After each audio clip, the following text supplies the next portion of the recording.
La liturgie de ce dimanche, ce 17e dimanche du temps ordinaire, nous donne l'occasion de parler de ce qu'on appelle la prière d'intercession. La prière d'intercession. Mais avant de parler de la prière d'intercession, essayons de voir ensemble le comportement d'Abraham à l'égard de Dieu. Vous le connaissez déjà, Abraham, c'est notre père de la foi. Abraham, avant d'arriver à ce niveau spirituel, n'était pas un homme de Dieu. Il n'était pas un homme de bien. Abraham, c'était comme un vendeur d'idoles. Son père était Galette Zafé. Mais le Seigneur appelle Abraham. Abraham a tout quitté pour suivre le Seigneur, pour se mettre en chemin. Va, quitte ton pays. Croire en Dieu, c'est quitter son pays. Quel pays? Quel pays? Est-ce le pays géographique, cet espace dans lequel nous vivons? Ou bien est-ce que c'est le pays du péché, le pays de nos conforts, le pays de la méchanceté? Quel pays? À chacun de voir quel pays qu'il faut quitter pour entrer dans le chemin de Dieu. Mais ce que je sais, c'est qu'il y a toujours quelque chose à quitter. Il y a toujours un endroit à abandonner pour pouvoir suivre Dieu, pour pouvoir suivre le Seigneur. Abraham, c'est un homme riche, matériellement. Mais à l'appel du Seigneur, il a tout quitté. Entre-temps, le Seigneur a fait un travail dans l'être, dans l'éthos d'Abraham, dans tout son être, dans son esprit, dans sa pensée, dans son cœur, dans ses sentiments, dans ses désirs, dans ses émotions. Le Seigneur a purifié Abraham encore en esprit et en âme. Abraham a subi, si on veut, ce que nous appelons une sorte de métanoïa, une sorte de transformation. Abraham est devenu, comme on dit, une création nouvelle.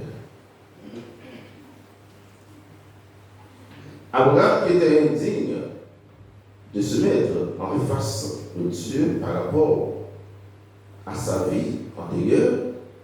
Et voilà Abraham aujourd'hui qui est en train de discuter avec Dieu, qui est devenu l'intime de Dieu. Ce n'est pas du jour au lendemain qu'Abraham est arrivé à ce niveau spirituel. Il y avait tout un cheminement, tout un discernement. C'est étape par étape. Il y a un chemin de conversion qui a été fait. Et Abraham est considéré comme le premier croyant. Et nous autres, dans la foi, nous sommes fils et filles d'Abraham. Toutes celles qui croient en Dieu,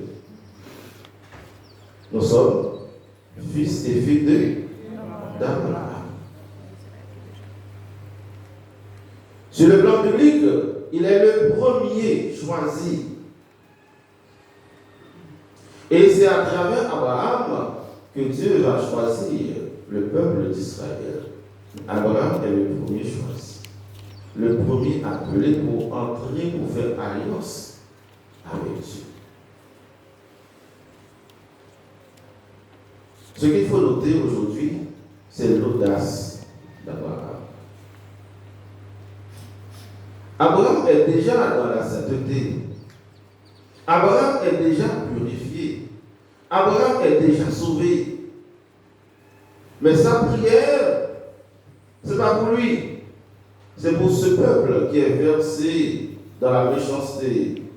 Pour ce peuple qui est versé, si on veut, eh bien, dans le désordre. Ce peuple qui a tourné dos à Dieu, Abraham va intercéder auprès de Dieu pour la délivrance de ce peuple. Abraham est devenu comme un pont entre Dieu et le peuple de Sodome et de Gomorrhe. Le péché était à son plus haut niveau. Le péché bat son plein à Sodome et Gomorrhe. Et Abraham ne veut pas être sauvé tout seul. C'est pourquoi je vous ai dit, un chrétien peut avoir tous les défauts du monde, sauf être égoïste.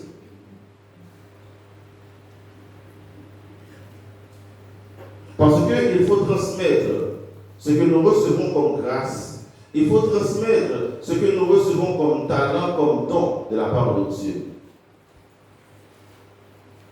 Je suis sauvé, je dois tenir compte du pécheur. Ma mission comme sauvé, ma mission comme ami de Dieu, ce n'est pas de lancer des pierres sur celui ou celle qui est versé dans le péché. Ma mission, c'est d'intercéder pour son salut. C'est déplorer la miséricorde de Dieu pour mon frère, pour ma soeur.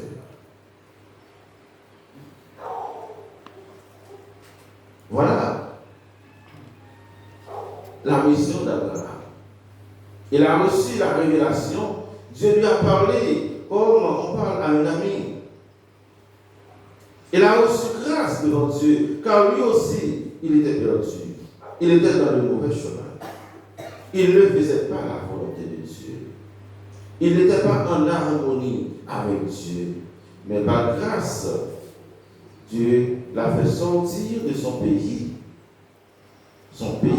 de péché, son pays de ténèbres, pour le faire entrer dans ce pays de lumière, pour entrer dans l'intimité de Dieu. Et par rapport à Abraham, qu'est-ce que nous constatons? Nous constatons la patience de Dieu. Dieu qui accepte de discuter avec un être humain. C'est comme il est dit dans le livre du prophète Joël, venez et discutons. Venez et discutons. Notre Dieu, ce n'est pas un Dieu qui dit, bon, c'est fini, point final, comme disait le Père Miguel hier soir. C'est un Dieu qui dit, on va recommencer. C'est vrai, tu t'es perdu, tu as péché, mais il y a moyen de recommencer. Il suffit d'entamer un processus de dialogue. Et dans notre communauté paroissiale, dans nos familles, nous avons besoin de cultiver cette vertu. Le dialogue, la conversation. Il faut savoir prendre du temps pour discuter. Parfois, le problème, ce n'est pas le problème. Le problème, c'est parce qu'on n'arrive pas à s'asseoir ensemble pour discuter. Le problème qu'on évoque, le plus souvent, c'est un faux problème. Chacun reste dans son coin et la situation va de pire en pire. Abraham a constaté qu'il y a un problème. Il y a un abîme entre Dieu et le peuple. Et qu'est-ce qu'il a fait? Il a entrepris cette démarche spirituelle pour intercéder, pour refaire le lien entre Dieu et le peuple de Sodome et de Gomorrhe. À la fin de la lecture, on dit que Abraham est arrivé à 10, il s'est arrêté. Cela veut dire quoi? Cela veut dire que nous ne pouvons pas épuiser la miséricorde de Dieu. La miséricorde de Dieu, c'est comme une mine. Autant qu'on creuse, autant qu'on va trouver. De même qu'on ne peut pas détruire, on ne peut pas épuiser une mine, de même on ne peut pas épuiser la miséricorde de Dieu. Comme disait le Pape François, Dieu ne se lasse jamais de nous pardonner. C'est nous qui sommes fatigués de demander à Dieu. Comme Abraham, est-ce que nous avons cette audace d'entrer en dialogue avec Dieu? Est-ce que nous sommes des chrétiens persévérants? Est-ce que nous sommes des chrétiens qui s'arrêtent au premier échec? Ce qui nous manque le plus souvent dans notre vie chrétienne, ce n'est pas la foi. Nous avons la foi. Ce qui nous manque, c'est quoi? C'est la persévérance et la patience. Comme disait mon grand-père, la patience bat la foi. La patience va au-delà de la foi.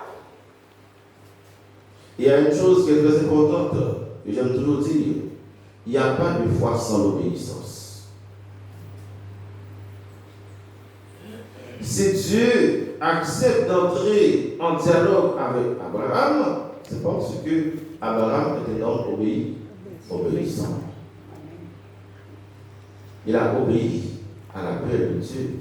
Il a obéi aux invitations du Seigneur. Est-ce que nous sommes des chrétiens obéissants? Est-ce que nous sommes des chrétiennes obéissantes? Est-ce que nous prenons du temps pour dialoguer avec Dieu, pour lui parler? Et parler avec Dieu, ce n'est pas dans le vacarme. C'est dans quoi? C'est dans le silence. Dans le silence. Et j'aime bien cette approche de la petite Thérèse, Sainte Thérèse de l'Enfant Jésus, qui dit: notre Dieu, c'est un Dieu qui se cache. Et pour le trouver, il faut se cacher aussi. Ça veut dire qu'il faut se retirer du monde. Il faut savoir entrer dans sa chambre, dans sa cellule, pour implorer la grâce de Dieu. Et vous voyez les poissons, quand la mer est agitée, qu'est-ce qu'ils font? Ils rentrent en profondeur. Parce qu'au fond de la mer, il y a du calme. Très souvent, nous ne trouvons pas les mots adaptés, les mots justes pour parler avec Dieu. C'est parce que nous sommes troublés. Nous sommes paniqués. Nous sommes perturbés. Nous n'avons pas cette capacité d'entrer en profondeur comme les poissons. Nous n'avons pas cette capacité de nous retirer pour nous trouver seul à seul avec Dieu. On a peur d'être seul.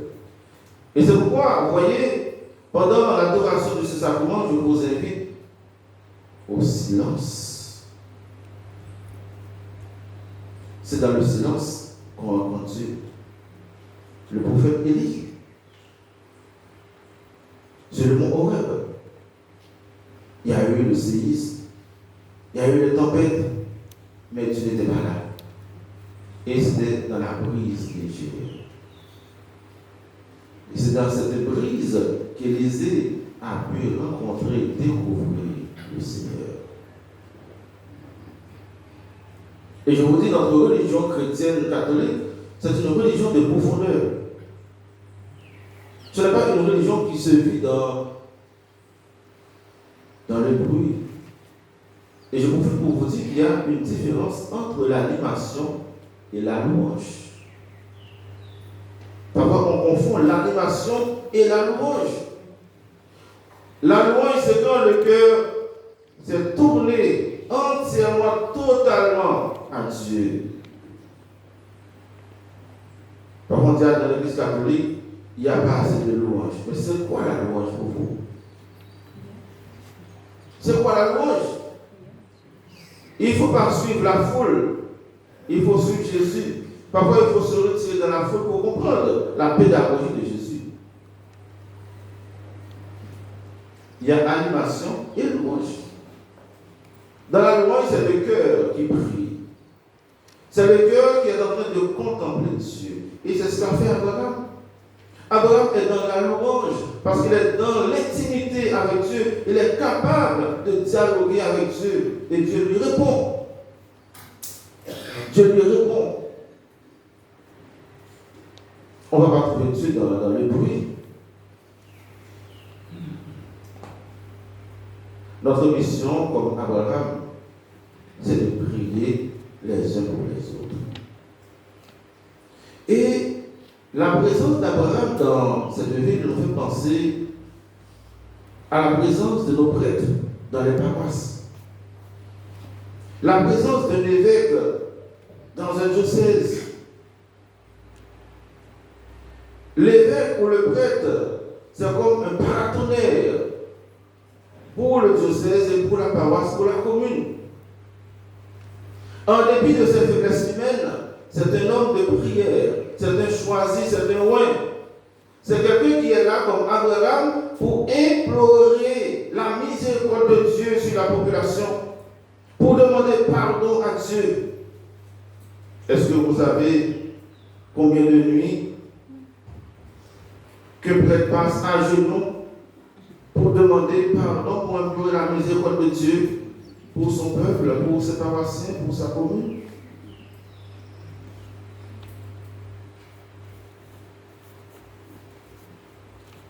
La présence d'un prêtre dans une commune, dans une paroisse, c'est une présence salutaire. Et Abraham a pu porter le péché de son peuple. En quelque sorte, Abraham préfigure le Christ. Et le prêtre, il est là aussi pour porter le péché de son peuple. On peut l'accuser, mais lui, il ne peut accuser personne. Vous voyez? Parce que même cette personne qui est en train de l'accuser, il est là pour son salut. Il doit travailler, il doit intercéder pour cette personne. C'est ce que fait Abraham. Abraham intercède pour ce peuple, pour demander pardon. D'où l'importance de la prière d'intercession. Dans vos familles, dans vos petites communautés, vous avez une mission noble, comme chrétien, comme croyant, c'est de prier pour les membres de vos familles. Dans nos familles, nous ne sommes pas tous des croyants. Nous ne faisons pas tous la volonté de Dieu. Nous ne vivons pas tous dans l'intimité de Dieu. Nous ne faisons pas toujours ce qui plaît à Dieu. Mais toi qui es dans l'église, toi qui es croyant, qui es croyante, quel est ton comportement par rapport à ton frère, par rapport à ta soeur, par rapport à ton cousin, ta cousine, ta tante, ton oncle qui n'est pas dans l'église? Est-ce que tu le critiques? Est-ce que tu le condamnes? Tu dis que tu es croyant, tu es croyante. Voilà, ton petit-fils, ton fils, ta fille est en difficulté. Il a pris un chemin contraire par rapport à Dieu. Et toi, tu es dans l'église. Qu'est-ce que tu fais pour sauver cette âme? Tu as un voisin, une voisine qui ne se comporte pas bien. Vous voyez une jeune fille qui agit contrairement par rapport à la foi. Tu vois un jeune homme, un jeune garçon qui n'est pas dans le droit chemin. Toi, comme chrétien, comme croyant, qu'est-ce que tu fais pour sauver cette âme? Comme fils et fille du Père Abraham, est-ce que tu pars à la conquête de cette âme? Et parfois, ce qui est drôle, frères et sœurs bien-aimés, les chrétiens sont les premiers à critiquer, à condamner quelqu'un qui est soi-disant dans une vie de péché. Les chrétiens, les chrétiennes, les croyants, les croyantes, le plus souvent nous sommes les premiers, les premières, comme on dit, à parler du mal de ceux qui ne sont pas dans le chemin de Dieu. Est-ce que nous tenons compte de cela? Notre mission, à l'instar du père Abraham, ce n'est pas de critiquer, de blâmer, de dénigrer l'autre, de demander sa mort, de demander sa condamnation. Notre mission, c'est de nous mettre à genoux pour jeûner, pour demander pardon pour cette personne, pour implorer la miséricorde de Dieu pour le salut de cette âme.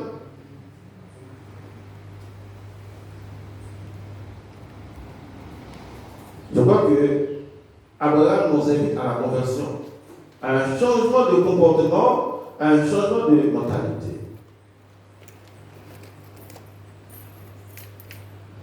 C'est triste. Et c'est même décevant de voir des chrétiens qui se disent disciples de Christ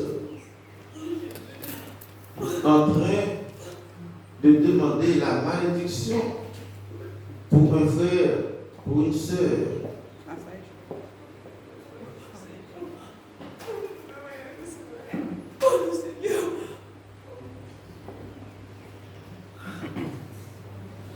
Est-ce que nous sommes des chrétiens, des chrétiennes authentiques? Est-ce que nous avons vraiment la foi? Celui qui a la foi, qu'est-ce qu'il fait quand il y a un problème? Il se met à genoux pour prier, pour demander pardon. Je vous ai déjà raconté cette histoire d'un prêtre qui était en difficulté. Et un journaliste a demandé à Mère Teresa, Mère Teresa, qu'est-ce que tu fais encore dans cette église où les prêtres font ci, les prêtres font ça? Qu'est-ce que tu fais encore dans cette église? Tu as entendu ce que ce prêtre a fait? Et Mère Teresa de répondre, c'est ma faute. C'est parce que je n'ai pas prié assez pour lui. Je n'ai pas prié assez pour lui. Voilà un témoignage de foi. Parfois, nous sommes les premiers à condamner, à critiquer les prêtres, à critiquer les évêques, à critiquer même le pape, à nous critiquer les uns les autres, à nous condamner, à nous blâmer. Est-ce qu'il y a la foi dans ça? Si nous sommes fils et filles d'Abraham, si vraiment nous avons la foi, notre mission c'est de nous mettre à genoux pour implorer la miséricorde de Dieu pour ce frère qui est tombé, pour cette soeur qui est tombée dans le péché. Ce n'est pas à nous de critiquer. Ce n'est pas à nous de blâmer. Ce n'est pas à nous de dénigrer. Ce n'est pas à nous de prendre le téléphone pour appeler. Ah, tu vois ce qui vient d'arriver tel. On prend plaisir dans le malheur de l'autre.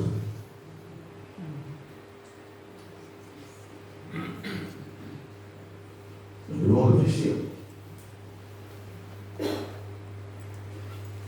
Le comportement du bon disciple, c'est d'entrer dans la prière. C'est de suivre son maître. Et c'est la démarche de ce disciple dans l'évangile. Seigneur, apprends-nous à prier comme Jean le Baptiste lui-même a fait à ses disciples. Voilà la démarche d'un bon disciple, de bon disciple. Voilà. C'est de s'adresser au Seigneur pour demander au Seigneur qu'est-ce que je dois faire, comment je dois prier.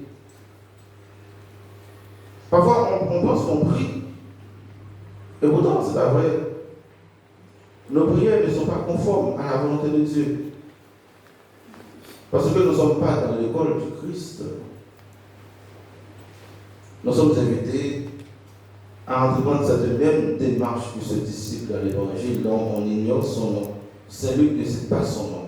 Peut-être c'est toi, c'est lui, c'est elle, c'est moi, ce disciple. Et c'est notre prière pour aujourd'hui. Seigneur, apprends-moi à prier. Parce que très souvent, mes prières ne correspondent pas. Très souvent, je ne sais pas comment prier. Parce que je ne suis pas dans la vérité. Je n'ai pas en moi l'Esprit Saint. Un chrétien qui est investi de l'Esprit Saint, un chrétien qui est sur la mouvance de l'Esprit Saint, ce n'est pas un chrétien qui cherche à condamner. C'est un chrétien qui cherche à pacifier la situation, à connecter les gens entre eux, à mettre les gens en harmonie. Si vous voyez un chrétien qui est en train de diviser, il est animé de l'esprit. Il est animé de l'esprit, mais ce n'est pas de l'Esprit Saint. Je ne sais pas de quel esprit, mais ce n'est pas de l'Esprit Saint. Et Jésus termine son évangile pour dire, si donc vous qui êtes mauvais, vous savez donner de bonnes choses à vos enfants, combien plus le Père du ciel donnera-t-il l'Esprit Saint à ceux qui le lui demandent? Ma question pour vous aujourd'hui est terminée. Est-ce que vos prières peuvent réveiller le Seigneur? Oui. Est-ce que nous sommes assez persévérants pour réveiller le Seigneur comme cet ami? À force de prier, à force de supplier, qui a réveillé son ami pour lui donner, pas pour lui, pour un autre ami. C'est pas pour lui, c'est pour un autre ami. C'est ça la prière d'intercession. Je viens à la messe, je ne viens pas pour moi uniquement, je viens pour ma famille, je viens même pour mes ancêtres qui sont déjà décédés. Je viens prier pour le repos de leur âme, pour leur traversée, et je viens aussi prier pour les vivants, pour mes proches, pour le monde, pour l'humanité, pour les dirigeants économiques, politiques. Je viens prier pour tout le monde. Alors, chers chrétiens, chers chrétiennes, notre mission, c'est de nous mettre à l'école de Jésus, c'est de prier, d'intercéder pour ceux qui sont dans le péché. Si dans ton quartier, dans ton voisinage, dans ta famille, dans ta communauté, il y a quelqu'un qui a un comportement contraire par rapport à l'évangile, mets-toi à genoux, demande pardon pour lui. Implore la miséricorde de Dieu pour le salut de son âme. Ta mission, ce n'est pas de condamner. Ta mission, à la suite du Christ, c'est de sauver. Que Mamie Sainte-Anne et Sébastien nous aident à trouver les mots qu'il faut pour nous adresser au Seigneur et que nos prières soient des prières authentiques, des prières qui sauvent, des prières qui aident à grandir, des prières qui aident à progresser dans la foi. Que le Seigneur nous bénisse au nom du Père et du Fils et du Saint-Esprit. Amen.